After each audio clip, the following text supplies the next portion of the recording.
कि मेरा कार्यक्रम कहीं भी कोई भी कराए। एक तो कंपनी है भोजपुरी सेलिब्रिटी मैनेजमेंट, उसी के द्वारा होता है कार्यक्रम। लेकिन प्लीज आप लोग कुर्सी मत रखें, मेरे कार्यक्रम में कुर्सी ना रखें, नहीं तो कुर्सी कुर्सी नहीं रह जाता है, फिर से वो फैक्ट्री में जाने लायक हो जाता है, दोबारा बैठने के लायक नहीं रहता। प्लीज मैं सबसे रिक्वेस्ट यही करूंगा कि लोगों को प्यार से बैठाइएगा, किसी पे डंडा लाठी मत चलाइएगा। ये मेरी जान है, इनको चोट लगती है तो खेसारी को लगता है, तो प्लीज प्लीज, क्योंकि बड़े प्यारे लोग हैं। ये है तो मैं हूँ, ये नहीं है तो खेसरिया का कोई अस्तित्व नहीं है। आप मेरी जान है। अब आई कैसी उतरिया? बहुत अच्छा, वाह। आज इतनी खूबसूरती आप कहाँ से लाए हैं भैया? सबके सब 20 है, कोई 19 नहीं है। बच्चों भैया का यही काम भी है। कह रहे कि भौजैया का है, आपको इधर उधर कर रही है।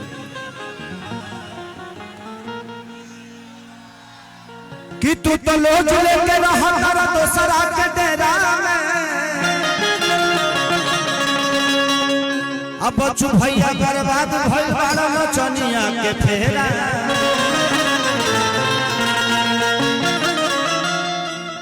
अपने पेन्ह सोना भौजी के पेन्हावता रचानी हो,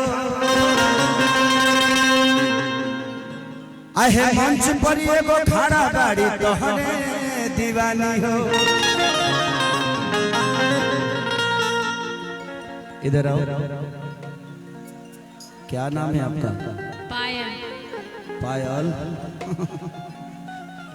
ठीक, एक नंबर, बढ़िया। हम कुछ ना बोलो, बोलबे ना करब।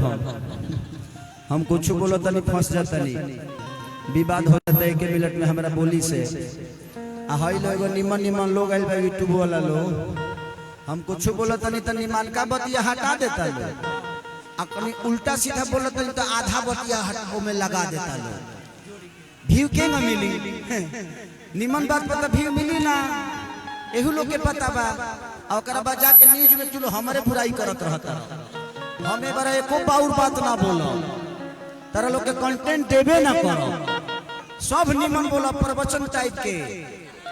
हम अभी तुरंत 1 दिन पहले धीरेन्द्र शास्त्री बाबा के यहाँ कार्यक्रम करके आए बनी, आई एम संत हो गया, तो इसलिए हर की चाहे पिया जवान हमर जराई रे गइला।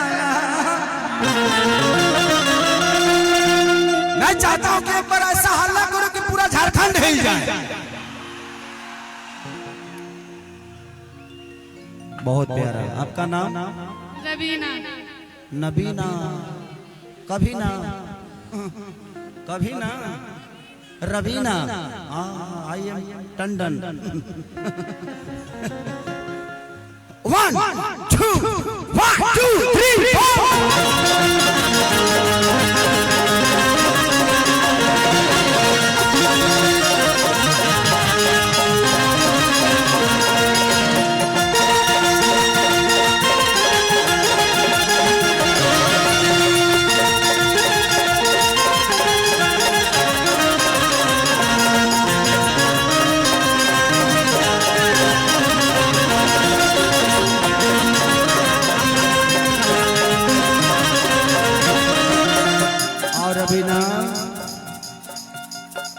अरे चाहे पिया जवान हमर जराई रे गइला ना।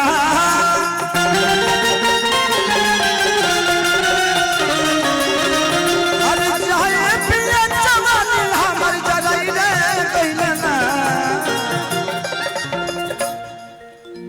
ध्यान दो,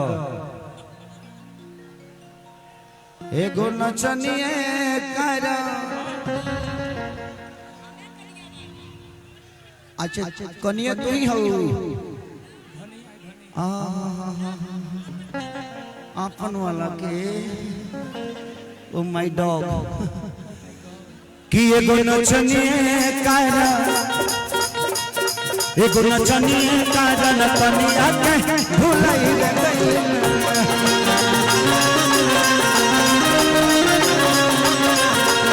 एगो नचनिए कारण कनिया के भुलाई रे गई ना।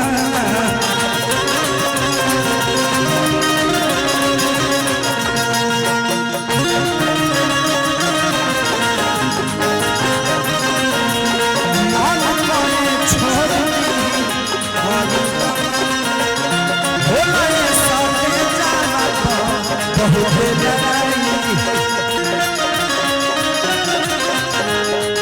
अरे भागे कोनो बात किछ ले बात बात हम जिंदा जगा देले बा भागे कोनो बात किछ ले बात बात हम जिंदा जगा देले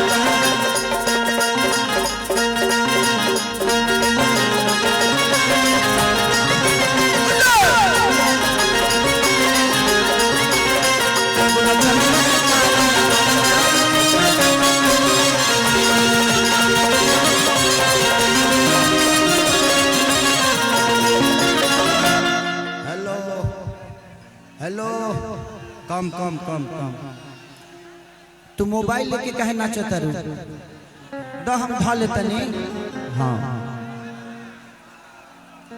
बाद में हमरा से ले लिए प्रोग्राम खत्म हो जाई हम चल जाए तो हमरा से ले लिए का नाम होता है यूपी शिल्पी बहुत प्यारा नाम है हम कहे कि यूपी नाम है करके तो हम बिहार के लोग वहीं बनी कहाँ रही हरे बॉर्डर पर मिलन हो गई रही कि आखी जाती रतिया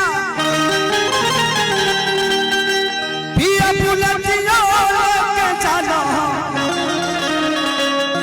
खुश रहो हो कर नचियो देखे जाना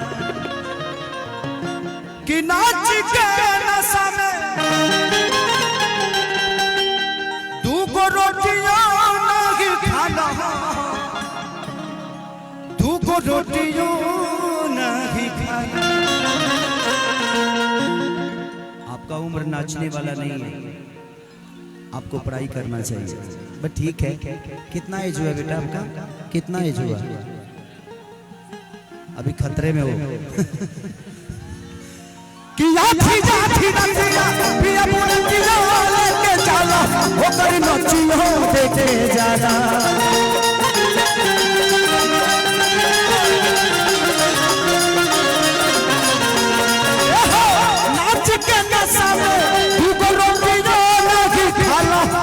रोटियों नहीं खाना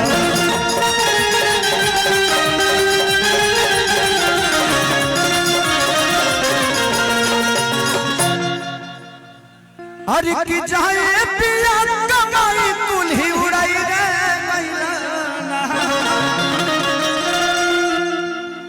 चचा चचा ए चचा है ना जी छोड़ दी रउआ बस के चीज नहीं खे राउर उम्र खत्म बा रउआ जाए भई में पेरा जाए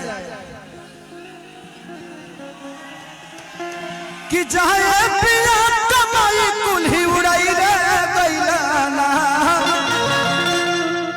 मैं YouTube वालों भाई से भी कह रहा हूं कि इस बात को जरूर छाप दीजिएगा कि मेरा कार्यक्रम कहीं भी कोई भी कराए एक तो कंपनी है भोजपुरी सेलिब्रिटी मैनेजमेंट उसी के द्वारा होता है कार्यक्रम लेकिन प्लीज आप लोग कुर्सी मत रखें मेरे कार्यक्रम में कुर्सी ना रखें नहीं तो कुर्सी नहीं रह जाता है फिर से वो फैक्ट्री में जाने लायक हो जाता है दोबारा बैठने के लायक नहीं रहता तो अरे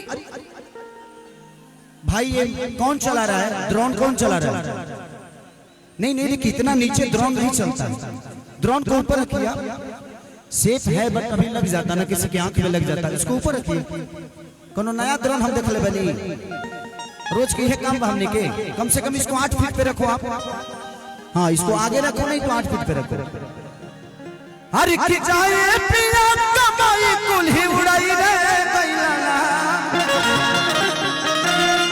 हो उड़ाई रे गइलाना एगो नचनिए कारण कनिया के भुलाई रे गइलाना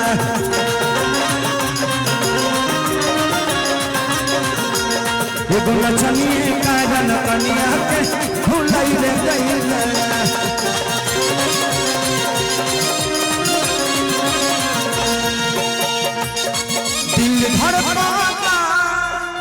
दिल धड़काता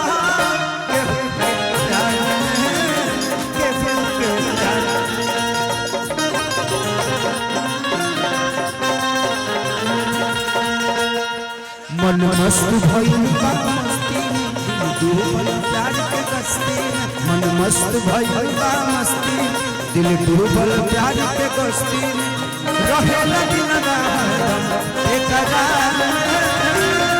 दिल धड़का के दिल प्यार के दिल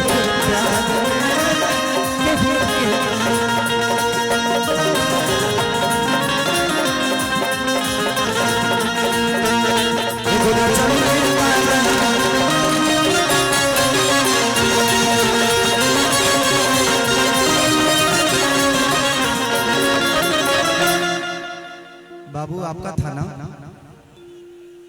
अरे देखो कितना ध्यान रखता हूँ कोमल।